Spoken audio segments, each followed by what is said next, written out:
ចំណាំពេលជូតសម្អាតទ្វារឈើដែលអ្នកអាចមិនទាន់ដឹងចំណាំដំបូងគឺការជ្រើសរើសក្រណាត់ជូតឲ្យសមរម្យនៅពេលដែលយើងប្រើក្រណាត់ដែលមានការបង្ហាប់ក្រណាត់ធ្វើពីបំពង់ចំណិតដើម្បីជូតទ្វារត្រូវផ្ដោតអារម្មណ៍លើការដកចេញគ្រឿងបន្លាស់ខាងលើទ្វារដូចជាចិញ្ចៀនទ្វារខ្សែទាញឬគ្រឿងដែកផ្សេងទៀតអ្នកត្រូវដកចេញពួកវាមុនពេលជូតដើម្បីជៀសវាងការខូចខាតឬច្រេះលើផ្ទៃទ្វារចំណាំទី2គឺការប្រើសារធាតុបោសសម្អាត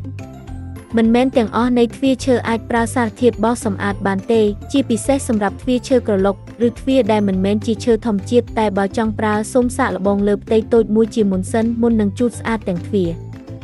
ចំណាំទី3គឺសម្ភារៈក្រណាត់ជូត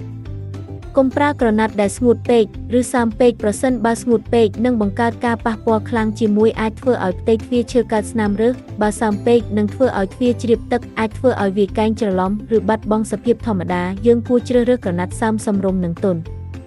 បើអ្នកមានចំណេះដឹងផ្សេងទៀតអំពីការថែរក្សាទ្វារឈើសូមខមមិនខាងក្រោមប្រាប់ដឹងផង